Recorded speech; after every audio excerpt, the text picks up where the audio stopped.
Es obvio que hay que ver primero el contexto general, ¿no es cierto?, para que uno pueda después ubicar cada uno de los aspectos en su justa dimensión. Pero yo creo que tenemos que ver básicamente las oportunidades que tiene de agregar valor a los recursos naturales la provincia, es fantástico lo que puede hacer. Y en segundo lugar tenemos que pensar que va a ser la plataforma logística, una de las más importantes, juntamente con Santa Fe, para la salida de exportación de todos los granos y carnes que puede producir Argentina en los próximos 20, 30 años. Y de ese punto de vista hay que encargar grandes obras, por eso digo 20, 30 años.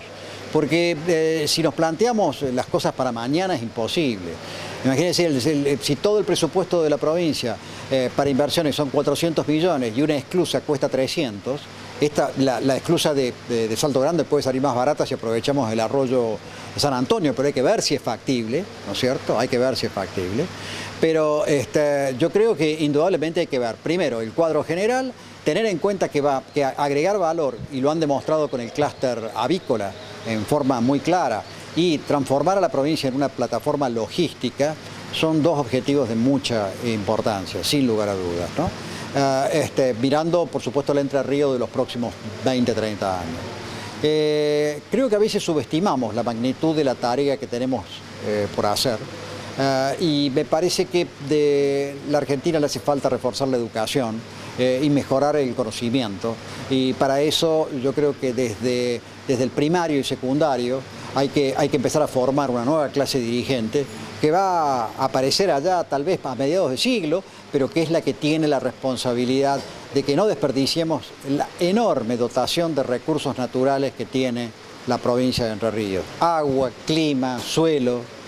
Y en tercer lugar, quería dejar de mencionar también la importancia que tiene conservar el medio ambiente, conservar esos recursos, no permitir que con esta lluvia que tenemos hoy, que viene muy bien para el llenado de grano a último momento, no nos lleve el perfil A del suelo.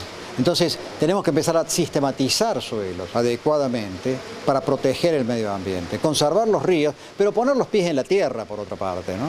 Porque no utilizar la herramienta de medio ambiente como una herramienta política, sino una técnica, pensando en las próximas 3, 4 generaciones como mínimo, ¿no? Y de ese punto de vista hay mucho por hacer y no se ha hecho nada hasta ahora, o se ha hecho muy poco, ¿no?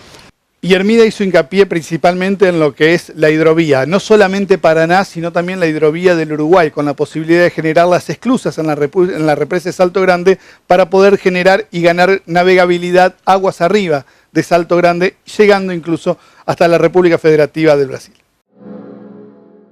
Yo creo que mencionas un punto de mucha importancia, ¿no?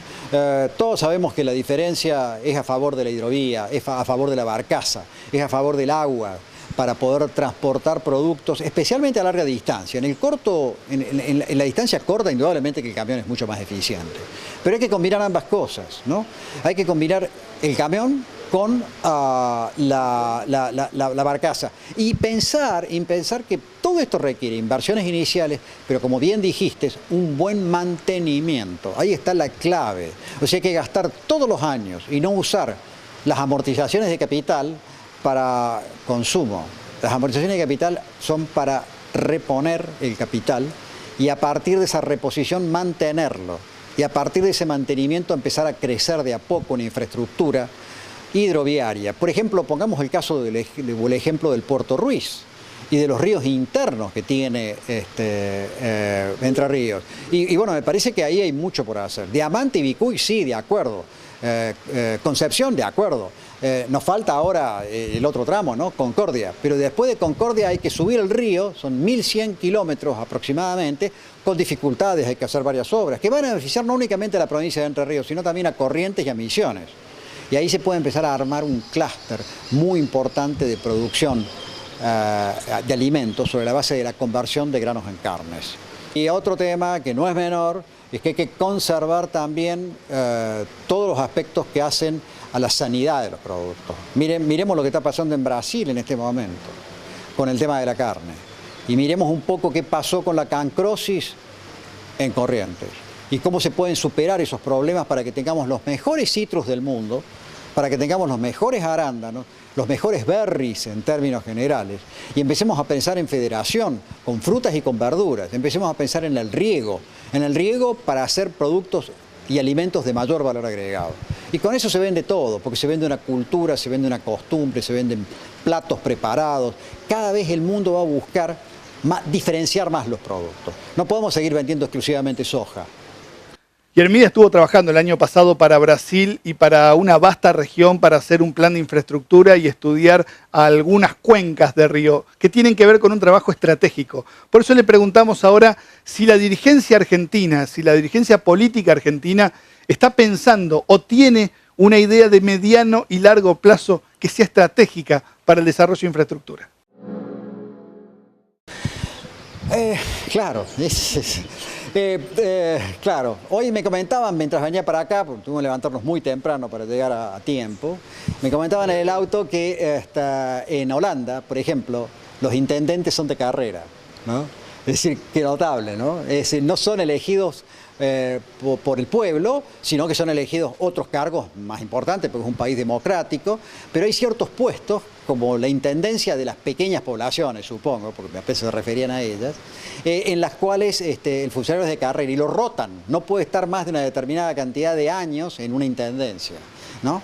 De alguna manera yo creo que hay que profesionalizar los cuadros del sector público a ciertos niveles, y el político tiene que tomar las decisiones estratégicas, las de largo plazo, tiene que reunir el consenso, tiene que ocuparse de los aspectos generales, del gran cuadro, no del cuadro pequeño, y dejar que la administración y los aspectos operativos sean conducidos por un equipo de funcionarios de primer nivel, capacitados y entrenados permanentemente y con mecanismos de control. Porque el tema de la corrupción es un tema muy grave en todo el mundo. Miremos nuevamente lo que le acaba de pasar a Brasil. Entonces, yo creo que ahí tiene que haber un cambio en la forma en que se organiza y estructura el sector público, y nuestros representantes elegidos en votaciones libres y como corresponden, lo que deben hacer es dar las señales de orientación estratégica a largo plazo y decir por aquí vamos. Pero quien maneja el carro, quien tiene la responsabilidad de poner en funcionamiento todo esto, tiene que estar capacitado, entrenado, tiene que ser un funcionario de carrera, elegido no por una conveniencia política, sino por sus méritos y su capacidad. Y ahí las universidades ocupan un rol muy importante, todo el sistema educativo en general, ¿no?